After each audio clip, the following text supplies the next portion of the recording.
Welcome to Tell Me Your Story, new paradigms for a new world where we're giving you choices and knowledge of those choices to help make your dreams come true.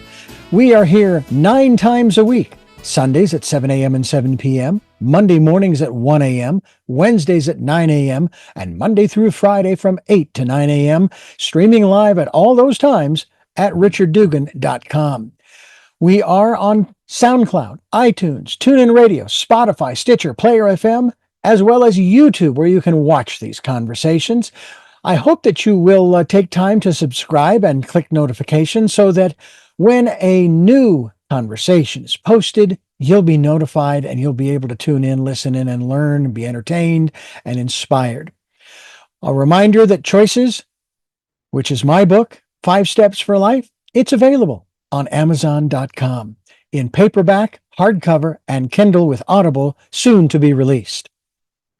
We also ask that if you can support the work that we are doing financially, we do have a PayPal account. It is there for your security as well as ours. And when they ask for an email address to whom you're sending, please go to richard@richarddugan.com. That's the email address. If you go to richarddugan.com, there is also a link directly to PayPal so that you can send us whatever support you can. And we thank you to those who have helped and to those who will help. We also ask that you take time during this decade of perfect vision, the 2020s, to go within to that quiet, peaceful, calm, still place and listen to that still, small voice. And with that, we now take you to our very special interview and guest here on Tell Me Your Story. I'm Richard Dugan, and I thank you for joining us for Tell Me Your Story, a program designed to bring you new paradigms for a new world. Today, we're going to be looking through the lens of perception. It's a user's guide to higher consciousness, and the author is joining us on the program today, Hal Zina Bennett, and he'll be sharing with us his perspectives and how he came to put this work together and some of the other things he's involved with. Stay with us. Talk with me, tell me your stories. I'll do my best to understand you. And Tell Me Your Story, here to help you to understand and help me to understand. I want to thank my guest, Hal, for joining us, Hal Zina Bennett for joining us, and the author of Lens of Perspective. Thanks for being with us on this program. And for those of us here in California, Central and Northern California, rather soggy weekend. We're looking for some sunshine here and there, but right now we're just kind of wading through it, and it's good to have you with us on the program. Hi, Richard. Good to be with you. The Lens of Perception is one of the number of books that you've written, and it's available to folks. Alternative consciousness it's hot again. I can't recall when it's never really been. Maybe it just drops out of the forefront or the top 10 list, but I know that there are people who are always looking to raise themselves above, if I can say it this way, the muck and the mire, whether it's the weather or whether it's current events and those types of things, and not get bogged down in the stuff of the world. Can you share with us how you have achieved it, or how you have to sort of re-achieve it from day to day? I can say, yeah. For me, it was when I was a teenager, actually. I had a near-death experience. I had tularemia, which is rabbit fever, and this was in the 50s when rabbit fever there was really no way to treat it. Antibiotics didn't do anything for it then. And I was in a coma for 3 or 4 days, for 3 days. And they had actually packed me in ice to try to bring my fever down. I had this experience of my consciousness leaving my body, not being a part of my body, but leaving my body and being able to look down through the floors of the hospital where I was at the time and see my body there packed in ice, in a body bag packed in ice, by the way. And my father was sitting beside the bed. It was about 3 o'clock in the morning. And he'd been called to the hospital because they didn't think I was going to make it through the night. And I remember looking down and seeing how peculiar that was, that how could your consciousness leave your body that way? Because I was a pretty average kid at that point. And after that experience, I tried to, when I got better, following the coma, and as I was getting well, I was also blind for a period of time, about 2 months. And as I came out of it, the whole experience was so dramatic to me, and I would try to talk to people about it, like try to talk to the doctor or my parents about it, and I quickly got to the point of realizing that if I didn't keep my mouth shut, they were going to have me committed or something. But I knew that there was something there that was, very unusual, and I was pretty sure I wasn't crazier than any other teenager is. And so I really began to pursue some explanation for that, to try to understand what that was about. And did so. The first kind of clarity that I got with it was with a shaman who I met. This was in the 60s. And we, through my work with him, I began to see how our own consciousness how within our own consciousness we create our own reality. It's not that there isn't a physical reality, there is, but there is also a part of our consciousness out of which we create our experience of the world, which ultimately leads to a point of saying, I have a lot more choice in what's going on than I think I do. I can do something about my fears. I can do something about my conflicts with other people, or my feelings of limitation, my own limitations. Those things are plastic, if you will. They can be changed. And the wonderful thing lately is, in the last 10 years, I would say, there's been a huge amount of brain research on neuroplasticity. You know that word? Neuroplasticity means that they have begun to see how our brains, at any age, our brains can radically change. We can voluntarily change the content of our brains, which in turn affect our minds, or maybe it's vice versa. It's hard sometimes to tell which comes first, the chicken or the egg. Mm-hmm. Well, I know that as I've been looking through your book, I love how people incorporate quotes from other folks, and one in particular refers to quantum physics. This is from Fred Allen Wood, a PhD, who says that you can't have a universe without mind entering into it, and that the mind is actually shaping the very thing that is being perceived. I remember hearing about scientific studies being done. I'll be honest with you, I can't remember exactly what they were studying per se, but they were doing an experiment, and they were repeating it over and over and over again. But they were seeing what impact the observers, the scientists, had on this experiment. And it did seem as though when you had the event, the scientific event happen, and you had observers, the test went one way. Mm-hmm. And when you had no observers or different observers, it went another way. You bring back the original observers, it turned out the same way as before. So they began to, I think, realize, as you've been describing, and as we get into this program, I used to wonder myself if there was an event in the universe that happened, if it could happen exactly the same every single time. And what I began to realize was that the answer is no. It cannot happen exactly the same, because by the time you get ready to redo it, even if you do it in a split second, everything in the universe has changed. Yeah. It's moved. It's shifted. Yeah. Even as imperceptibly as our finite minds see things, it's still changed. Yeah, right.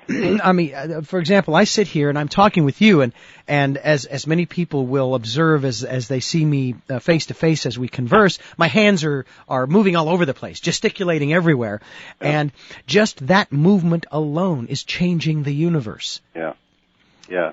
There's that story, that the physicists tell about the butterfly, the wafting of the wings of the butterfly. How much does that change in the entire universe? Not just our planet, but the entire universe. Mm-hmm. And so every moment is different. No two moments are the same. That I had an interesting experience some years ago. A friend of mine, an old neighbor of mine, actually, who was a nuclear physicist, and he was working he was actually working in France at the time, and he came through and he was, we had dinner. And I had just published a book on spirit guides, on the use of spirit guides being, inner beings that we talk to.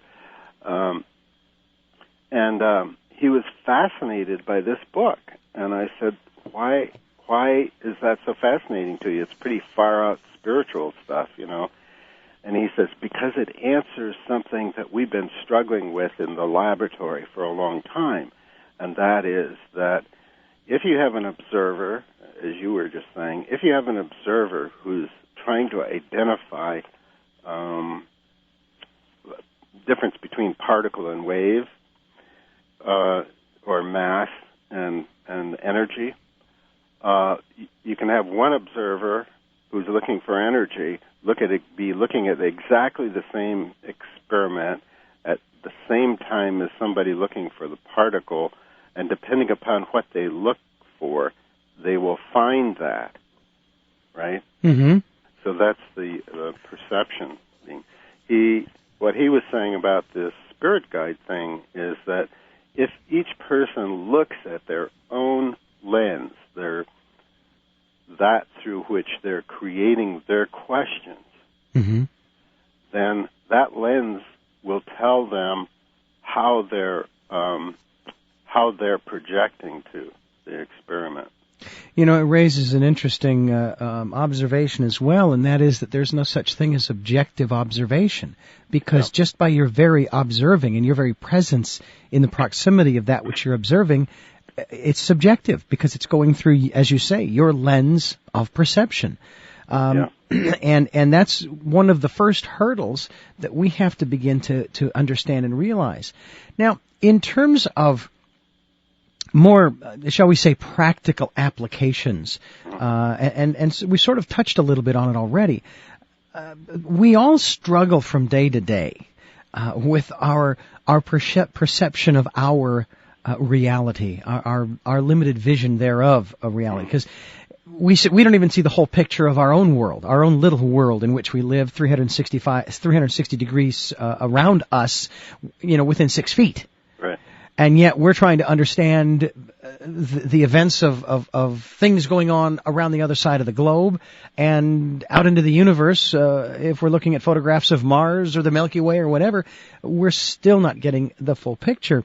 And yet we theorize. We come up with all kinds of ideas as to what we think it might be. And again, those ideas are all, based upon our own mindset and our perspective, our place on, our point on the circle, if you will. Yeah. How can we change our perception? How can we broaden it? They always talk about, I want you to go to school because I want you to broaden your horizons. Uh-huh. On a higher consciousness level, how do we do that? You're a student and teacher of shamanism and so forth. How does that play into the ability to raise ourselves up to see the bigger picture and have a greater awareness so that we don't get sucked down into the muck and the mire and continue to create the same stuff we've been creating over and over again that we're tired of. Yeah, I mean, it's the main challenge, I think, of our world at this time. But one of the reasons that I wrote The Lens of Perception is that I think that the question that you're asking there, we first start answering it by saying, how is it that we create our experience of the world? To what extent is it my responsibility, you know? Mm-hmm. And I think one of the first places, when I'm teaching a workshop, one of the first places that I see it come up in people's questions is in their relationships, you know. Well, my husband does this, or my wife does that, and it really, you know, makes me angry, blah, blah, blah.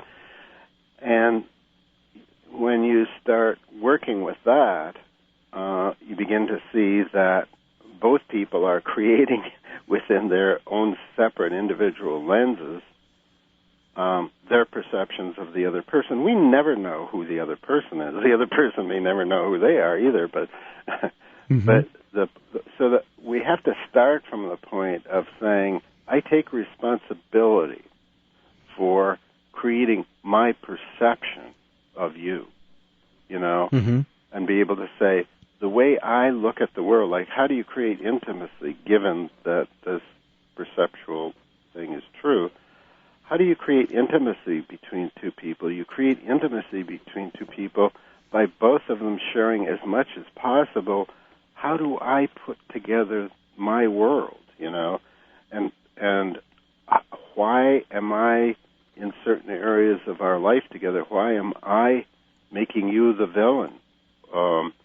And to what extent are you a villain? You know, all of those questions can only begin to work toward intimacy when we can really take responsibility for both of us, each of us creating our own perceptions and our own experiences. It sounds like that's kind of the first step in the process of rising above some of this stuff. We'll talk more about that as we continue here. On Tell Me Your Story, I'm Richard Dugan, and my guest is Hal Zina Bennett. He's the author of Lens of Perception. Stay with us. We're going to continue here on Tell Me Your Story.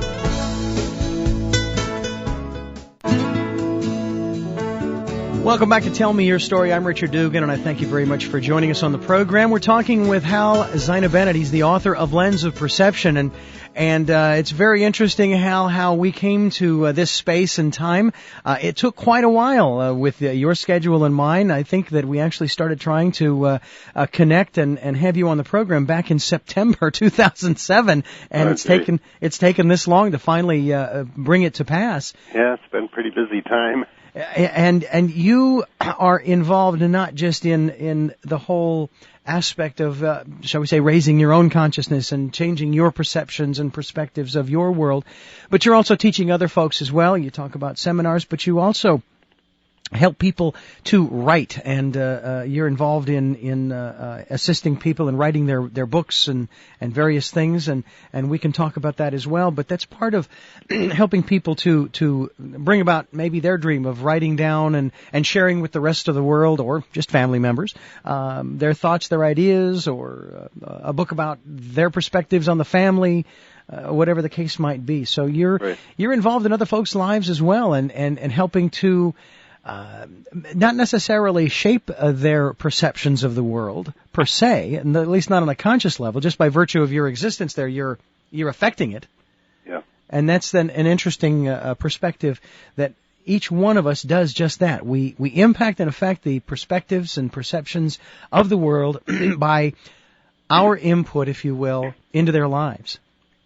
Yeah, right. And much of my teaching with writing kind of grew out of my interest in the lens of perception and its role in creativity. So an awful lot of what I teach in the writing class is how to really write from your own life experience. So you're drawing from your own lens of perception in reality, and that's the source of our creativity. And what I find is that when people are ultimately able to draw from their own life experience, which is what we find in the lens, it's tremendously empowering, and it can radically change your whole view of life, you know. And in the writing workshops, one of the things that I do is give people what I call the four portals of creativity, which is some of the ways that we connect with the most important experiences of our lives. And when we do that, for example, like peak experiences, you know, or the essential wounds in our life, or the masks that we wear, or divine inspiration, those are basically the four portals. When we can look for those experiences in our lives and we tell about them, we're telling about what's on our lens. And an interesting thing that happens in workshops when people begin to work from those places, even though they're talking about very, very individualized experiences, it creates what I call a still point, which is a point that is like universal, like everybody can connect with it. Everybody in the room can connect with the experience, even though none of them have had an experience exactly like that. It has something to do with telling our own truth. You know, when we can do that, when we can come from a place of those really important experiences in our lives, the ones with a high charge to them, good or bad, that connect with our humanness. You know, they tell our truth about our life experience, then it has an incredible impact on everybody around them. I see these things like people tell their stories and the whole room will be moved to tears. You know? Yeah. And not tears of, oh, you poor thing. Well, sometimes it's that. But it's more the tears of discovering this level of intimacy and love in our lives. You know, it's incredible. Well, my wife and I attended a musical event just this past evening here locally in Santa Barbara. It was it was actually called the Voice of Ireland, and my wife and I have a very strong draw to the Emerald Isle, and we've been there twice, and looking forward to going back many, many more times. We'd love to live there as one of our dreams, seeing through the lens of that beautiful thing. But we sit there and we're listening to this music, and they're singing. This one gentleman, he wrote a song about his travels back and forth from Ireland to the United States, and he lives here. It's his home away from home, whereas for us, Ireland is our home away from home. Yeah. And he's writing about the experiences of traveling and getting on the plane and coming back to the United States and getting his bags and this and that and the other thing. And my wife and I are almost in tears because we're replaying in our minds the events that took place as we traveled the first time and then the second time from the United States to Heathrow Airport, and then from there to Dublin's International and Shannon Airport and so forth, and driving through the countryside and all of those experiences that we had, and it was that connectedness, as you say, that sense and feeling of intimacy and feeling very close to these individuals. We even joke when we talk with some of these folks, when we have the opportunity, we say, do you need anybody to carry your bags for you? We'll be more than happy to do this.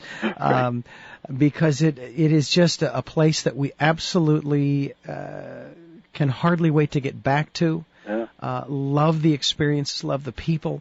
Love the weather, and I know that a lot of folks are not real thrilled with the weather we're having. It is a little on the severe side from time to time here in the last few weeks here on the Central Coast. But at the same time, Ireland, when we went there one year, we drove up to the cottage we were staying in, which thank goodness was made out of stone, and we were getting out of the car into gale force winds. So, you know, we have an idea of what that's like, but they were wonderful, pleasant, endearing memories that brought a tear to our eyes as we sat there and listened to the music. And so what you talk about in terms of telling stories and sharing our perspectives, not only that, it also adds to the listener's repertoire of stories, because even though they won't tell the story that the storyteller is telling, it will bring up within them their own stories that are somehow, in some way, connected to what the storyteller is telling. Yeah. And it continues to bond us together. Yeah. Yeah, that's kind of the truth around it, the belief that it's not just the belief, that what makes a good story is also what the listener or the reader brings to the story. Mm-hmm. You know, if you have somebody who's just got their lens of perception turned off, they're not going to react to the story. They'll just be within their own head, and they won't even hear what the other person is saying. The whole listening thing. Yeah. So important too. And that is also, again, part of that, even though the lens is more the seeing, when we open up all our senses of our part of our own lens, because those beams of light and sound and experience are all going through that lens that we're observing with our whole being, which is, I guess, what we're trying to do is we're trying to be a better observer of what's going on around us with all our senses, but also broadening or I guess raising up and helping to clean that lens a little bit so we can see more clearly. Yeah, I think that's a big part of it, to be able to see the truth beyond the illusions of our lens. You know. Go ahead. But I mean, one of the big challenges in human life is the fact that we come into a body that has 5 senses, maybe 6, but that each of those senses are limited. So we're not even seeing the whole picture at our very best. For example, we only see certain colors, Mm-hmm. We only hear certain sounds. There's a range to each of our capacities within the senses. So we're always constructing our reality from a place of limitation. Frogs, for example, can see colors and movement that the human being can't. Other animals, think about dogs and animals, prey animals, they have a whole different set of things that they are capable of doing. So even at the best, we're creating a limited view or a limited understanding of the universe, which is part of the problem with science, Mm-hmm. And scientists, really good scientists, are the first to admit that there is no way to really know the universe. All that we're doing is creating models from our own observations that may be close or far away from what the truth really is. If you look at science, the history of science, our view of the universe scientifically changes radically every 8 to 10 years. Oh, yeah. I will share with people the analogy that my observation is that, just for the sake of argument, there are 10 million laws of the universe. Man knows 10 of them and thinks, aha, we have all of the answers. And then 8 to 10 years later, here's rule number 11. Now we have all of the answers. I mean, we're talking about quantum physics these days and all of these other things. And we have all of the answers. And then in another 8 to 10 years, something else will come along. And so I just say, you know what? We know what we know right now, and we'll know more later. And we need to start recognizing that fact and stop being so arrogant and building ourselves up so much so, because on the grand scale of things, we are so tiny on the one hand, and yet at the same time, there is so much out there we can connect to. And I guess that's one of the parts of this program. We try to bring about new paradigms for a new world, creating a new world. I sometimes wonder, Hal, if indeed, as we've talked here, and maybe the answer is obviously yes, maybe it's more the question, how do we impact the universe by our observing it? I was thinking of archaeologists digging up stuff, and as you used the example of scientists looking at particles versus waves, and each one sees what it is that they were looking for. If even when you're trying to be as objective, saying, I don't care what I find, I just want to know what's under the dirt. Mm-hmm. If somewhere in the back of their minds, they're trying to find something that they've been looking for, and they find it. Yes. But then they overlook a bunch of other stuff that's there. They don't even see it. Yeah. And Many years ago, when I first got out of college, one of my first teaching jobs was in the inner city in San Francisco. In fact, it was O.J. Simpson's old neighborhood where he grew up.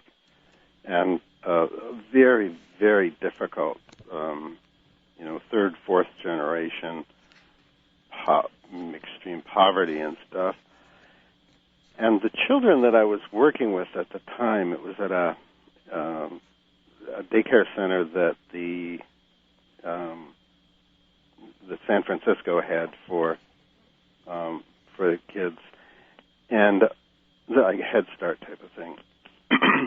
And the behavior there, here I am, a middle-class kid, coming into this situation, and I said to my head teacher one day, I said, these children are psychotic. And she said, no, they aren't. She said, they're just the opposite. They've made an adjustment to a very, very difficult living situation, and they're probably saner than you are, and you will not be able to work with these kids until you learn to love them and to drop your middle-class perspective.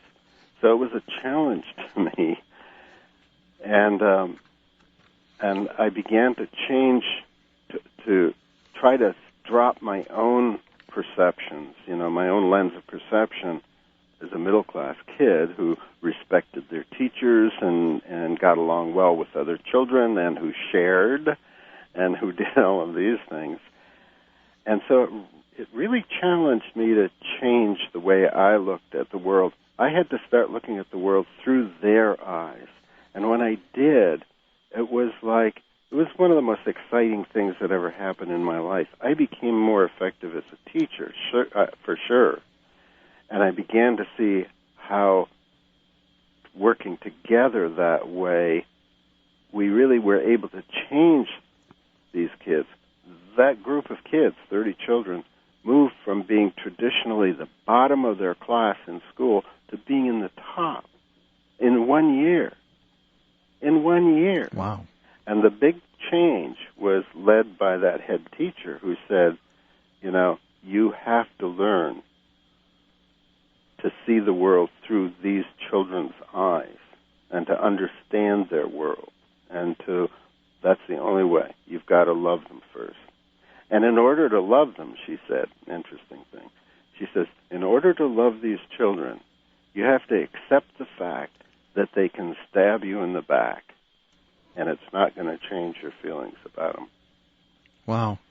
I remember going through some personal growth and development programs back in the 80s and 90s, and you'd get together for the first of what would be 5 consecutive nights, or 3 nights and then 2 long days. You'd get in there the first night, and you'd start looking around the room as they began to orient you and prepare you for the coming days, exercises and so forth. And you'd begin evaluating each individual based upon their hair color and their size and their sex and so forth. Mm-hmm. And you would place values as to, yeah, I'd like to get to know that person, or, you know what, I don't want to have anything to do with that person. Mm-hmm. And what invariably happened for me was, by the end of the program, 5 days later, I was closer to those people that I had evaluated and said, I don't want to know that person. They don't look like a really nice person and what have you. Yeah. And I couldn't be farther away than a million light years from those people that I thought, I'd like to get to know that person. Yeah. It was one of the most fascinating experiences that I observed as far as getting to know these people. And so it began to dawn on me as I went through more of these programs that I needed to drop the evaluation portion of my program and just experience these people. And when I did that, I got to know more of them because I hadn't put up these values through which I was looking. Yeah, yeah. And so it began to open my eyes up to people that I would see on the streets. Yeah, that's a perfect example of the lens of perception, of your looking at the lens of perception and understanding, man, I really distort things. Yeah. And what can I do to open myself to greater possibilities? There was a Buddhist teacher of mine said, talked about not knowing, of being able to live in a space of not knowing. In other words, of not presuming that what you see of the world is really what's there. That's the truth of the matter, every moment of our lives. At the same time, we have to trust our perceptions, like when we're crossing a street and there's a truck bearing down on us, it's a real truck, and it will really kill us if we walk out in front of it. Oh, yeah. So it's like we have, on one hand, to trust our lens of perception, and yet always be skeptical of it. There's wonderful, Sufi stories about that, of the guy who's walks out in front of an elephant and gets trampled, Oh, yeah. And he says, he said, trust in God. All is God, trust in God. And he's like, yeah, but there's also a physical reality, and that's part of our puzzle here on Earth, is dealing with the difference between, there are teachers who say that we are spiritual beings living in a finite body, mm-hmm. and that's part of our spiritual puzzle or to solve. Yeah. I know that for me, when I hear of people who have passed on, or I like to use the term transitioned to the next world, or whatever that is, there are certain times when, depending upon how they transition, the process, I envy them. I'm going, I wish I could go along with them a certain distance to see what is that like over on the other side. What is it like without the physical body? But then, of course, also feeling like, but I also want to make sure that my lifeline is still attached so that I can come back here. And in there lies, I don't know if I want to say the danger or the paradox, because in many instances we can only go in one direction. We can't go back again. Once we've gone, it's like I share with people with this program. Once you've heard it, you cannot unhear it. Yeah. It's too late. Yeah. And even with the computer, you sure can delete it from your list that you see on the screen there, but that does not mean it's gone. Yeah, and it'll haunt you. Yeah. If you don't pay attention. And that's why it's so important to be very careful as to what it is that you're observing and what kind of input you put in. I'm Richard Dugan, and you're listening to Tell Me Your Story. My guest is Hal Zina Bennett. He's the author of the book entitled The Lens of Perception, and we're going to continue our program in just a moment. Stay with us. Tell Me Your Story is the name of our program. I'm Richard Dugan, and I thank you very much for joining us. Hal Zina Bennett is my guest. The Lens of Perception is the conversation on the table. We're talking about a lot of different things regarding consciousness and higher consciousness and awareness and changing our lives, moving forward, bringing you new paradigms for a new world, your world. Whatever you perceive that to be, whether it's in your own backyard or your city, town, state, country, or the world in general, and wanting to make it a better place. We, Hal, seem to be experiencing some very strange and unusual things for most of us that we've never been through before. Whether you want to talk about economic issues or you want to talk about atmospheric issues, there are things that I honestly cannot say that I have experienced the kinds of weather, I'll call them phenomenon, that I have experienced just in the short 2 years that I have lived here in Santa Barbara, almost 2 years, with what I thought were rather extremes of heat 2 years ago, 2006 in the summer, They weren't that hot by comparison to where I moved from, Phoenix, Arizona, where you can get 120 in the shade. And then we get the deluge of rain, and where I live, up on the hill, the first big storm we had in early January, we had 14 or so inches of rain in one day. And fortunately, we live at relatively the top of the hill, so, we didn't have a huge runoff going past our home, but nonetheless, these are very strange and unusual times for us all. It's not like when I was a kid growing up and you get the occasional showers floating in from the Pacific and across California into Arizona, and it would rain for a day or two. You might get 2 or 3 inches of rain in that period of time, and then they moved on. You get some sunshine, and it was nice. These are pretty severe things, and I wonder how we are creating this stuff.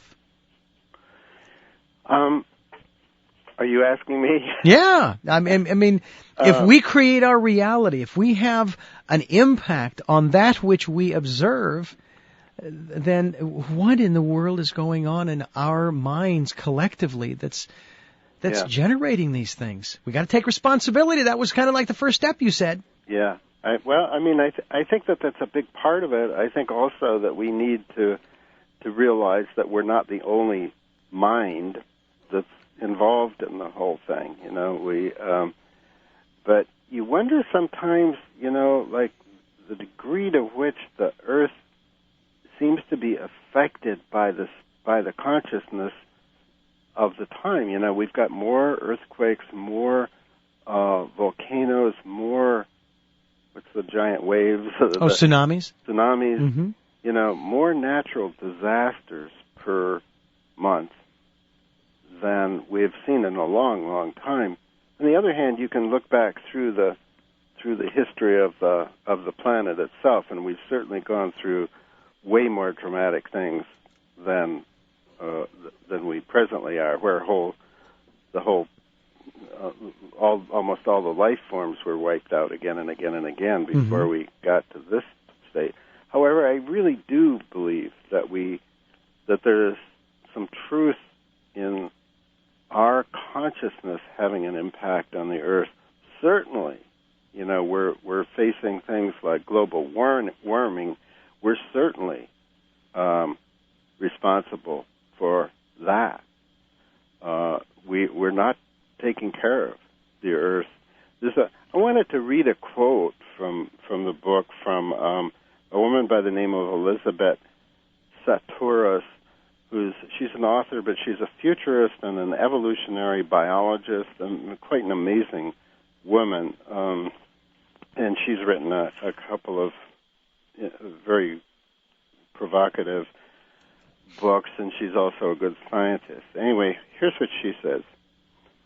Our biggest job is to change our whole way of thinking to a larger perspective, to recognize ourselves as a body of humanity embedded in and with much to learn from our living parent planet, which is all we have to sustain us. That's a core thing, like what we learned through the shamans, through the better shamans, is that it's our relationship that the largest truth that we can find lies in looking at what is our relationship to our mother planet. It's Mother Planet, Mother Earth is not a metaphor. Mother Earth is a reality that if we don't take care of the planet and nurture the planet as we would nurture our own children, it's not going to sustain us for long. And we're coming to that place where the Earth is saying, whoa, you guys, pay attention here. You've got to make some changes here because you're not treating your mother very well. Yeah. And that's all part of our perceptions, of looking at our perceptions. Is it really important for us to have 400 horsepower cars, Yeah, really. And all of the rest,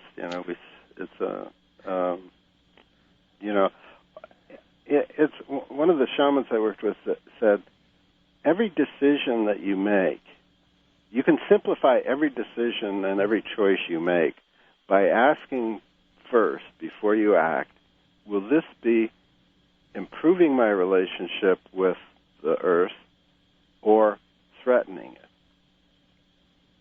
And you make your, and that's one way of getting beyond your own perceptions of, well, I want a big car, I want 2 Hummers in the garage. Yeah, exactly. And the same in our relationships. Will being abusive to my neighbor,